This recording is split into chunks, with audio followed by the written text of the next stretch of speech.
इस वीडियो में दी गई जानकारी इंटरनेट से जुटाए गए तथ्य और रिपोर्ट पर आधारित है। हमारा मकसद किसी भी तरह से भय पैदा करना नहीं है। देवभूमि उत्तराखंड, जहां से दर्जनों नदियां बहकर मैदानी इलाकों में जाती हैं। इसी उत्तराखंड के 13 में से 11 जिलों से होकर बहने वाली 12 प्रमुख नदियों पर छोटे और बड़े लगभग 32 से ज्यादा बांध और पावर प्रोजेक्ट्स चल रहे हैं। एक्सपर्ट्स को डर है कि अगर हिमालय के ऊपरी क्षेत्र में इसी तरीके से हलचल मची रही तो वो वक्त दूर नहीं जब उत्तराखंड का अस्तित्व ही समाप्त हो सकता है, क्योंकि यहाँ के बांध और परियोजनाएं एक वाटर बम की तरह हैं। इनके फटने से बहुत बड़ा खतरा है। चमोली की आपदा हमारे सामने ताजा उदाहरण है। विशेषज्ञों का कहना है कि सरकारों को अब इस बात पर ध्यान देना चाहिए कि जो परियोजनाएं चल रही हैं उनका स्वरूप क्या हो।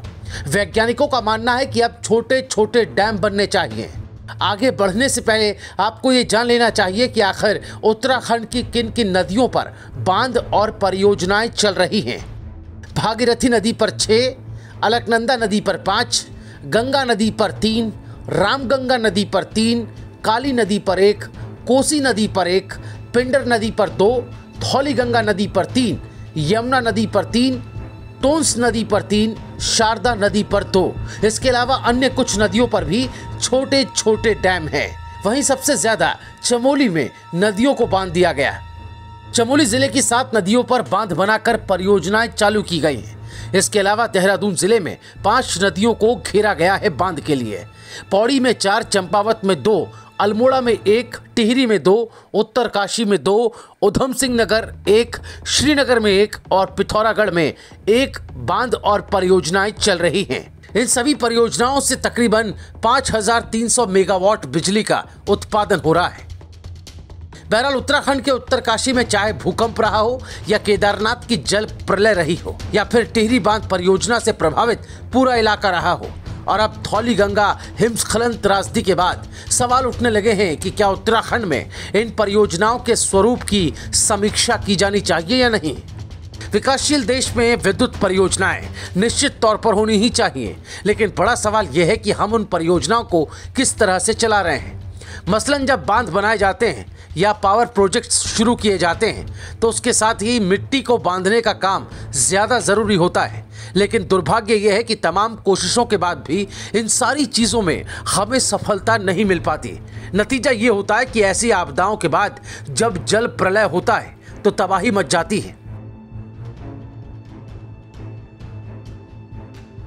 इसमें कोई दो राय नहीं कि जो भी बांध या परियोजनाएं उत्तराखंड में बन रही हैं वो बहुत जरूरी हैं, लेकिन उनका तरीका वैज्ञानिक तौर पर सही नहीं है। बहुत से काम प्रकृति के खिलाफ किए जा रहे हैं, क्योंकि जिस तरह से उत्तराखंड में प्रकृति का दोहन हो रहा है वो पूरे राज्य के अस्तित्व के लिए बड़ा खतरा है। टिहरी परियोजना से लेकर अभी नेपाल के साथ मिलकर बनाई जा रही पिथौरागढ़ और चंपावत में काली नदी की परियोजना भी विनाशकारी साबित हो सकती है।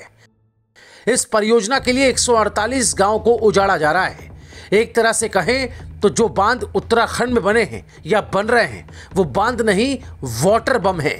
एक्सपर्ट्स मानते हैं कि अगर सरकारें इस दिशा में नहीं सुधरी तो ये तबाही ही लाएंगे। साथ ही उनका यह भी मानना है कि हमें छोटे छोटे बांध बनाने चाहिए। बड़े बांध हमेशा खतरा ही होते हैं। सरकार को चाहिए कि ऊंचाई वाले जगहों पर या ग्लेशियर्स के नजदीक बनाए जाने वाले बांधों से बचना चाहिए। कुल मिलाकर कहें तो विज्ञान और पर्यावरण के बीच सामंजस्य बनाया जाना बहुत जरूरी है। आपकी राय इस मसले पर क्या है हमें कमेंट में जरूर लिखकर बताएं। वीडियो अच्छा लगा हो तो लाइक और शेयर करना ना भूलें। लेटेस्ट अपडेट्स के लिए आप हमारे चैनल रायशुमारी के साथ जरूर जुड़ें, उसे सब्सक्राइब कर लें, पास ही लगे बेल आइकन के इस बटन को भी दबा दें।